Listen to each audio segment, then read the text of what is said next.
Missouri Broadcast Hall of Fame member and one of the most recognizable faces in sports television in the Ozarks. That should help him a lot on the radio. I'm here! Back where he belongs, hosting the Sports Reporters. Ned Reynolds on your total sports station. 96.9, 99.9, and AM 1060 ESPN. The Jock.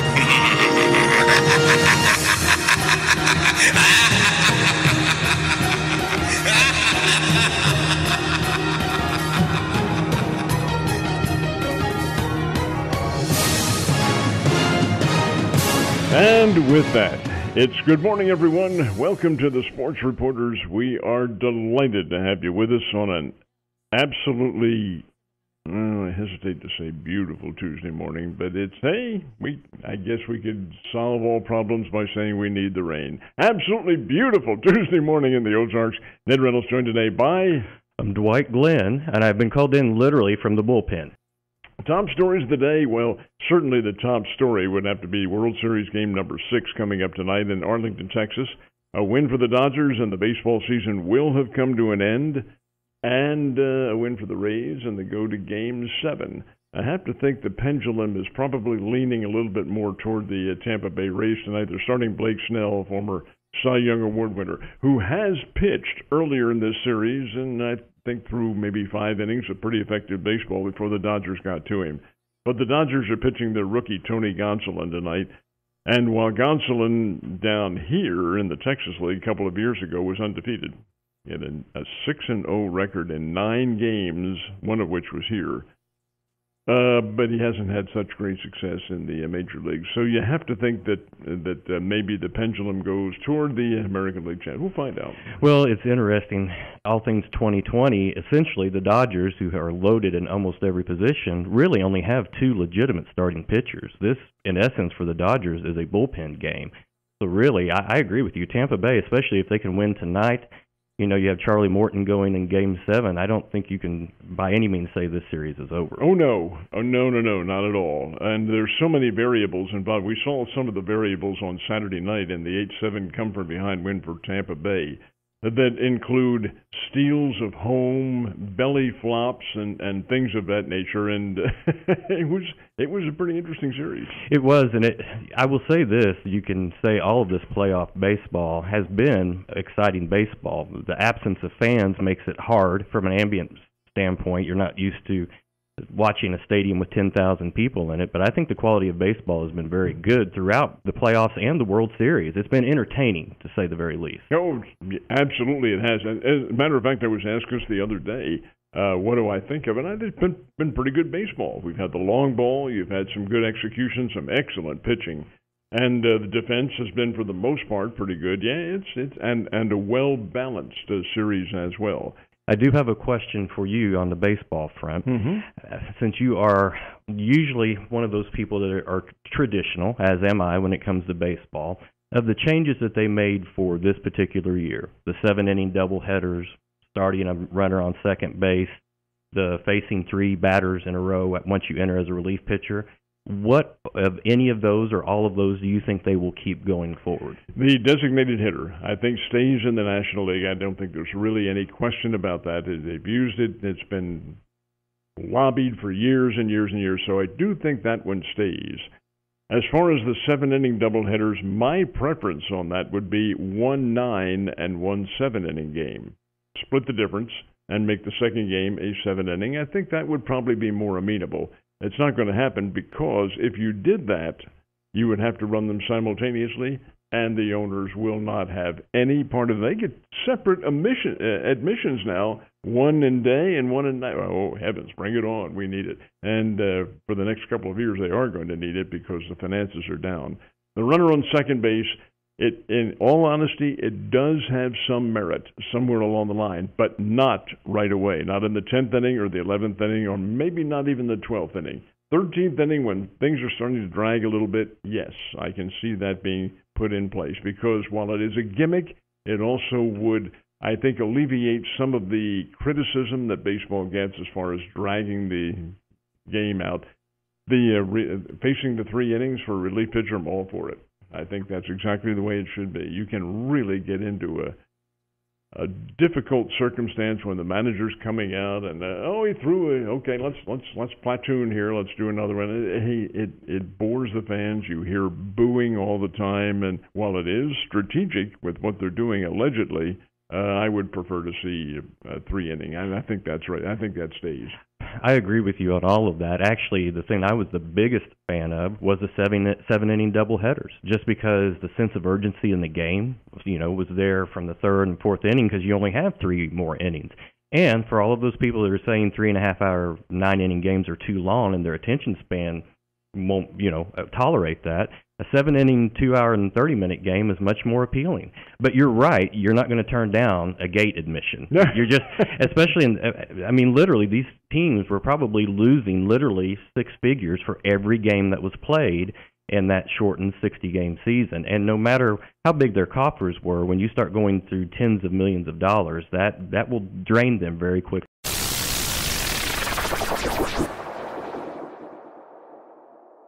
Alrighty, we have a caller on the line. Mark is with us. Good morning, Mark. What's going on? Hey, Dwight's right. There's going to be 9,000 RPM, but that's going to be moms sending their kids to games when the vaccine hits. Nobody's staying at home. You talk about terminal spring fever. If they could send 50,000 kids today to a Chiefs game, every mom would if it was safe. So I think they're going to come back, Dwight. I disagree with you. No. Mr. Stratton, no. You're correct, and I think everybody is craving. I'm craving. I think we're all itching. I just think that part of it, I would be a lot more concerned if I was owned a movie house right now than anything else, because of the advent of Netflix and things like that. I think true sports fans will always show up, but even over the last few years, we've seen such a decline in the attendance at Missouri State basketball and football games. There's so many other choices. And the generation younger than myself was not raised where you went to sporting events. Even as part of your high school, your junior high, you supported your friends. Even if you weren't playing, you went. And these generations that are below myself, which are my nieces and nephews' age, they've got iPhones and iPads and PlayStation 3s. And part of me feels sorry for them because they haven't been able to experience all of that. Yeah. Well, I believe everybody is going to come back. Yeah. Oh, yeah. But I'm going to tell you this right now. The delivery of the product, the other night down at the park, we've got stuff going on Friday night, and we've got City Link up, and we're watching a high school game in the bar. It's just, people are, they're watching that now on their phone. So there's no doubt about it. I agree with Ned, the proliferation of the number of games. If I were, everybody was mad at WTN and Turner Broadcasting for having their little thing. I think they're going to have to go back to that, where if you want to watch a Cardinal game, it's not going to be through MLB. The Cardinals will have their own, if they can do that. I don't know if they're even allowed to do that anymore. My suggestion would be that as soon as the vaccine gets, or we get to a certain tolerance level with what we're doing, I'm going to tell you right now, we saw it a little bit with the ballpark down there this summer when we went to summer game, daytime games with the college league. We had almost 35,000 people go through there in about a 5-week period. it was just wild. People coming in and out of there. They just wanted to get out of the house. Moms come over, had no horse in the game. They just came in, watched the game, let the kids run around, chase foul balls. It was great. So. Get them out of there and get them some recreation. As far as games continuing and the reduction of games, you have to understand that in the case of Major League Baseball and in the case of all the professional teams, the rights fees are a major part of their income. Oh, yeah. So if they were to cut back, that rights fee circumstance would certainly be affected by that, and I think the teams would be reluctant to do that. It's all a matter of the pocketbook. It would hurt Tampa Bay. It wouldn't hurt the Cardinals because they still can have all their viewership. It would hurt the ones that. That's why it hadn't affected the Rays all fall, was because that's how many they play in front of anyway, about 20. So sure. It's not a big deal. But anyway, hey, it's been good. Great to listen to you guys. Thanks, guys. Gotta go. Thanks, Mark.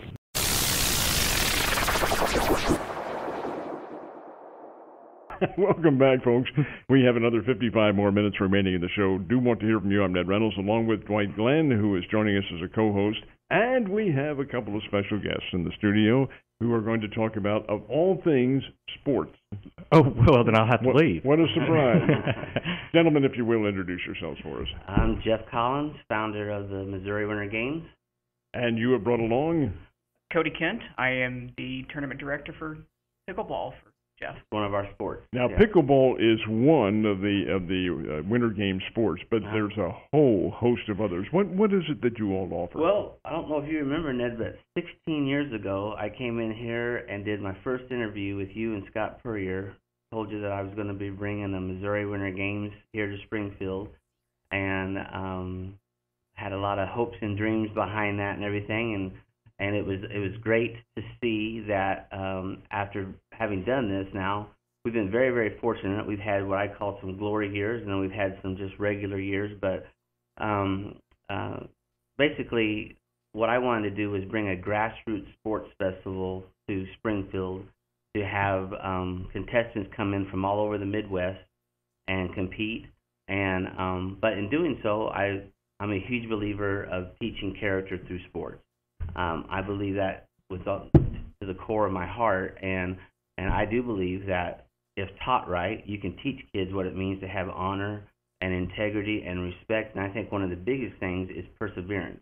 You know, I always talk about how, you know, little Bobby's great in Mighty Mites football, and then he gets up in the middle school football, and boy, Bobby's still pretty good. But then he gets into high school football, and he's not the big star anymore. And now Bobby's got to learn to suck it up a little bit. He's going to be going up against guys a little bit bigger than him, a little bit tougher than him, and he's got to learn how to dig deep, you know. And so, anyway, those are all things that you can apply, you know, to your life as far as that. And so, anyway, that's what Missouri Winter Games is. It's our campaign, our slogan is creating champions committed to character, you know. And again. I think in some of our biggest years we've had 3,000 athletes come in from all over the Midwest. Gymnastics has always been our premier sport. We've had, I think our biggest year there combined, boys and girls, without exaggerating, I want to say we had a little over 1,000 gymnasts competing, 4,000 in attendance over 3 days at the Expo Center. And also, which has been pretty neat, we've been able to bring in through the Missouri Winter Games some of the best athletes in the world ever. So I was able to have Nastia Lukin here. Exactly, I was eating dinner with her, and she goes, you know what? 6 months ago tonight, I was getting my gold medal in Beijing, you know. And I'm like, hey, that's pretty awesome, you know. And to have her here. Sean Johnson, Jordan Weaver, Alicia Sacramone, four Olympic medalists. Mia Hamm, that was a great honor having her here, hanging out with her for the weekend. Rulon Gardner, you know, with wrestling. Cliff Swain in racquetball, 6-time world champion. Probably him and Kane still considered the best ever to have played the game. And so anyway, and also Sean Johnson's coach, he came with his team from Iowa, which was a great honor, you know. So anyway, it's been a great thing, and really looking back at it, it's hard to believe we made it for 16 years.